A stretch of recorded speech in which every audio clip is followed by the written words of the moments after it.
Hello everyone, my name is Virendra Kumar and मेरे channel Deep Study Classes में आपका स्वागत है। दोस्तों अगर आप सीटेट 2020 की तैयारी कर रहे हैं और एसएसटी आपका सब्जेक्ट है, तो मैंने आपके लिए एक बहुत ही इम्पॉर्टेंट एक सीरीज स्टार्ट कर रखी है एसएसटी में कि आप एसएसटी में कैसे अच्छे मार्क गेन करें। मैंने जो मैं आपके लिए एसएसटी में जो मैं टॉपिक उठा रहा हूँ, मैं ये पिछले कम से कम 3 से 4 साल में जो क्वेश्चन पूछे गए एसएसटी से उनको उठा रहा हूँ। तो मैंने इससे पहले मैंने आपको दो वीडियोज में मैंने आपको मॉडर्न हिस्ट्री से 2 टॉपिक उठाए हैं। तो इस जो ये वाली वीडियो में मैंने medieval history and modern history के जो बीच का काल है, ठीक है, और इसको आप मेडिवल हिस्ट्री में ले सकते हैं।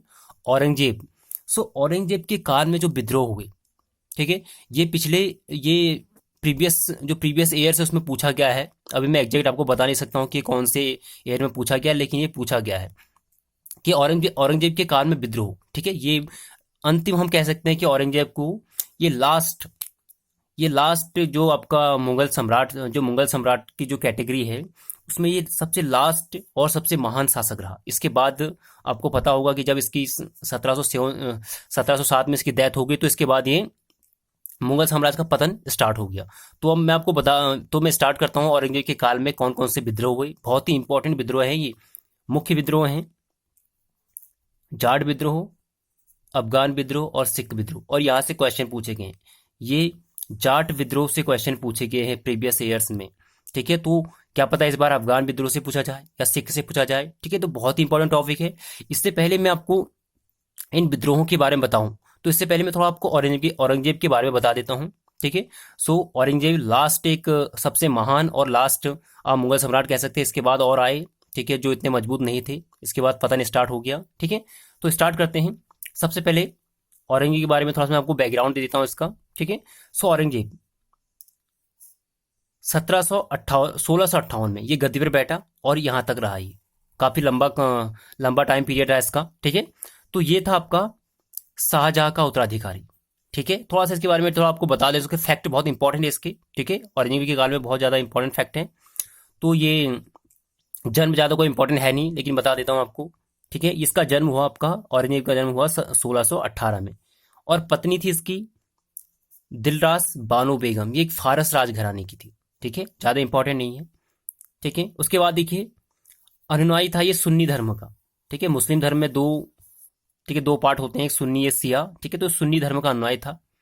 ये बहुत इंपॉर्टेंट है। इसको जिंदा पीर कहा जाता था। एक सच्चा मुसलमान अपने आप को कहता था, तो इसको उपाधि थी, एक जिंदा पीर की उपाधि थी, ठीक है। इसके पीछे भी कहानी है, तो अभी मैं आपको सिर्फ फैक्ट बता रहा हूँ। अब इसने जब औरंगजेब का जब काल था, तो इसने अपने समय में किन किन चीजों पर प्रतिबंध लगाया, ये बहुत इंपॉर्टेंट है। ये बहुत ही इंपॉर्टेंट है, यहां से क्वेश्चन बनते हैं आपके, ठीक है।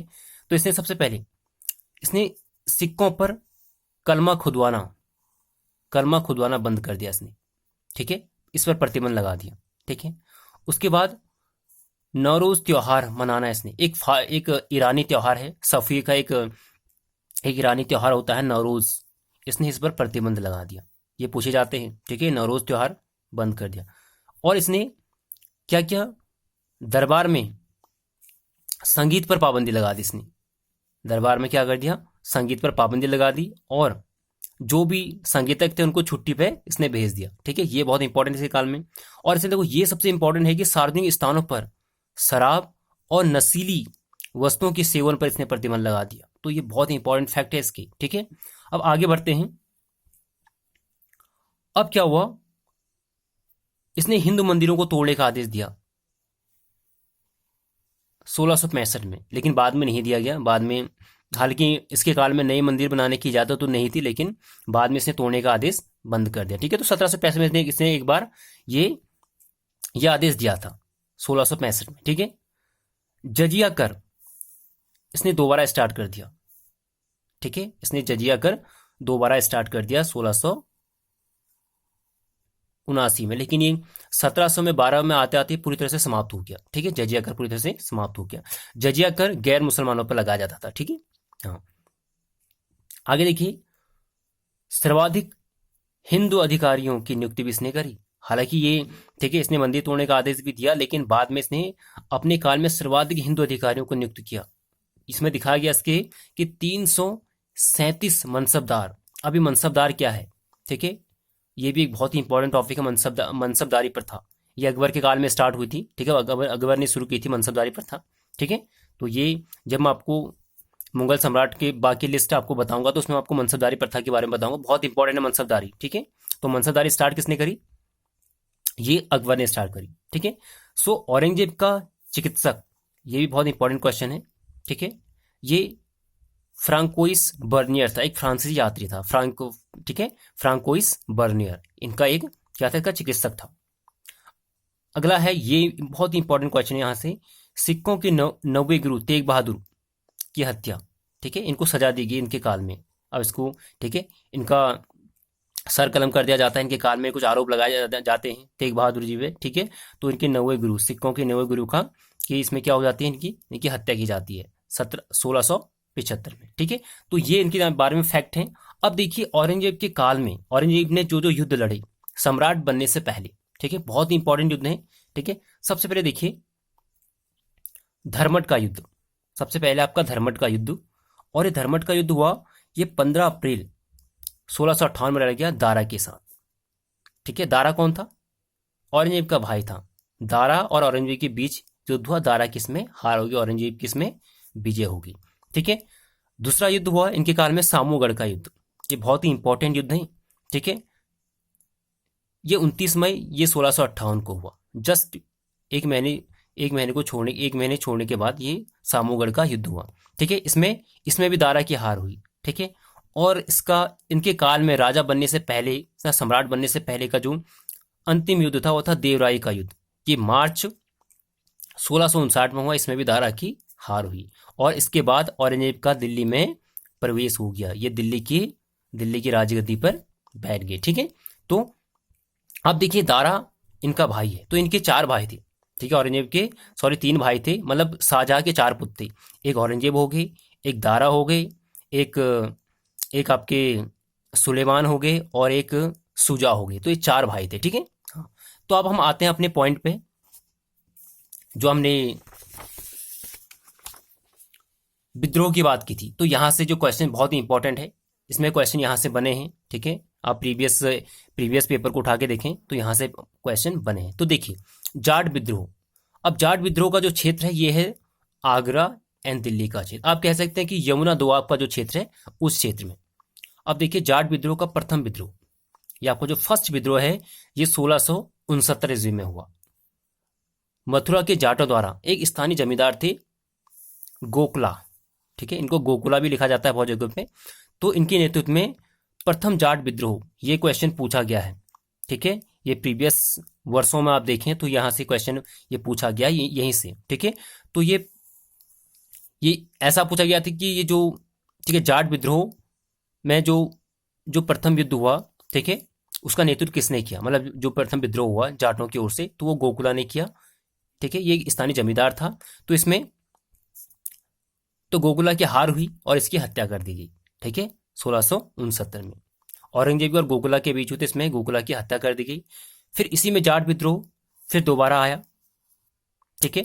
इसके बीच और छोटे मोटे विद्रोह हुए, लेकिन जो इसमें कुछ खास विद्रोह हैं जो पूछे जाते हैं एग्जाम्स में, ठीक है। तो दूसरा विद्रोह आपका 1685 में ये राजा राम के नेतृत्व में आया, गोकुला के उत्तराधिकारी राजा राम के नेतृत्व में आया। इस बार जाटों ने कड़ा प्रतिरोध किया, इस बार काफी इनको एक एक तगड़ा कंपटीशन मिला मुगल को, ठीक है। तो इसमें फिर इसमें भी क्या हुआ, काफी लंबा चला, लगभग 6 वर्ष चला। तो 1691 में 1691 राजा राम और उसका उत्तराधिकारी था, इसका नाम था चूड़ामन, ठीक है, कहीं पे चूड़ामन लिखा जाता है। तो चूड़ामन का इन्होंने समर्पण, राजा राम और उसके उत्तराधिकारी दोनों ने समर्पण कर दिया, ठीक है, क्योंकि ये एक, ठीक है, तो मुगल अपने आप में एक बहुत बड़ा, ठीक है, एक बहुत बड़ा राज्य था इनका, ठीक है। तो ये अपने आप में एक बहुत बड़ी शक्ति थी, तो इनका ये काफी समय तक बसते रहे, लेकिन लास्ट में इन्हें समर्पण करना पड़ा, ठीक है। तो अब एक इसमें बहुत ही इंपॉर्टेंट क्वेश्चन पूछा जाता है कि औरंगजेब के काल में भरतपुर राजवंश की नींव किसने डाली, भरतपुर राजवंश, तो ये चूड़ामन ने डाली थी, ठीक है। तो ये है जाट विद्रोह, ठीक है। अब इसके बाद आता अफगान विद्रोह। अफगान विद्रोह का प्रथम विद्रोह जो हुआ वो 1667 में हुआ। इसका नेता इसका था भागू, और इस भागू ने एक एक व्यक्ति था मोहम्मद शाह नाम का, जो एक बड़े वंश से बिलोंग करता था, तो उसको इसने क्या करा, उसको वहां का मुखिया बना दिया, उसका वजीर बन गया। ठीक है, तो ये था भागू, ये इसका क्षेत्र था पंजाब और काबुल क्षेत्र।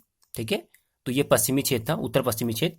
ठीक है, तो ये पहला विद्रोह हुआ, इसमें अफगानों की हार हुई। फिर दूसरा विद्रोह, इसमें नेता था अकमल खान और इसमें मुगलों की हार हुई पहली बार। ठीक है, अफगानों ने मुगलों को हराया। ये क्षेत्र था खैबर दर्रा। खैबर दर्रा अफगानिस्तान और इंडिया के बीच में पड़ता है। ठीक है, सो और ये युद्ध चला 72 में, तो इसमें मुगलों की हार हुई। फिर दोबारा फिर ये तीसरी बार 74 में हुआ, तो इस बार अफगानों को फिर समर्पण करना पड़ा। ठीक है, तो इसका नेता जो मुगल नेता था वो था सुजात खान। इसमें मुगल जो सेनापति था वो था सुजात खान। तो कौन था ये? अफगान विद्रोह आपका 1667 में हुआ, और इसका भागू इसका पहले का नेता था और सेकंड में अकमल खान। ठीक है, अब इसमें लास्ट विद्रोह है सिख विद्रोह। इसमें लास्ट विद्रोह आपका सिख विद्रोह है, जो बहुत ही इंपॉर्टेंट है ये भी। ठीक है, अब सिख विद्रोह का आरंभ कैसे हुआ? 1675 में तेग बहादुर की हत्या कर दी गई, मतलब उन्हें सजा दी गई औरंगजेब के कहने पे, और इनका, ठीक है, इनकी हत्या कर दी गई। तो इसके कारण सिखों का जो आंदोलन था, जो विद्रोह था, वो आरंभ हो गया। फिर क्या हुआ? जैसे ये इनकी हत्या हुई 1675 में, तो सिखों को पंजाब की पहाड़ियों पर वापस जाने के लिए विवश होना पड़ा। तो ये वापस फिर ये पंजाब के पहाड़ियों पर चले गए, और वहां से इन्होंने छापामार युद्ध स्टार्ट कर दिया, विद्रोह स्टार्ट कर दिया। सिखों का विद्रोह धीरे धीरे एक सैन्य संगठन में परिवर्तित हो गया, और इस सैन्य संगठन को बनाने में प्रमुख योगदान जो था वो गुरु गोविंद सिंह का था। और गुरु गोविंद सिंह कौन थे? 10वें गुरु थे सिखों के। ठीक है, और मुगलों की ओर से जो नेतृत्व था वो वजीर खान ने किया। और अंत में, ठीक है, 75 से शुरू हुआ, और ये जाते जाते आई थिंक आपका 1705 तक चला ये विद्रोह, और अंत में सिखों की हार होती है। ठीक है, और इसी में जो गुरु गोविंद सिंह थे सिखों के 10वें गुरु, तो इनके दो पुत्रों का वध कर दिया जाता है इसमें इनके दो पुत्रों का, जो इनके दो पुत्र जो होते हैं, जिनको सरहिंद में जिनका वध किया जाता है, तो इसी विद्रोह के दौरान इनकी मृत्यु होती है। ठीक है, तो ये मैंने आपको 3 बहुत ही इंपॉर्टेंट विद्रोह बताए हैं। ठीक है, और जाट विद्रोह बहुत ही इंपॉर्टेंट है, यहां से क्वेश्चन बनते हैं। ठीक है, गोकुला से, राजाराम से, और ये भरतपुर राजवंश से। ठीक है दोस्तों, अगर आपको वीडियो पसंद आए, ठीक है, अगर आपको यूजफुल लगे, तो प्लीज चैनल को सब्सक्राइब कीजिए और अपने दोस्तों को वीडियो शेयर कीजिए। और नेक्स्ट मैं आपके लिए फिर बहुत ही इंपॉर्टेंट वीडियोस लाने वाला हूं, चाहे वो ज्योग्राफी हो, चाहे वो अदर्स आपके सब्जेक्ट हो, और उन टॉपिक को उठाने वाला हूं जो पिछले प्रीवियस ईयर्स में पूछे गए हैं। ठीक है, और साथ ही ये जो नोट्स सब आपके लिए लाऊंगा, ये आपके बहुत ही भरोसेमंद होंगे, जिन पर आप बिल्कुल आंख मूंद के विश्वास कर सकते हैं। सारे एनसीईआरटी बेस्ड हैं। ठीक है, तो दोस्तों प्लीज देखते रहिए वीडियो और शेयर करते रहिए। Thank you.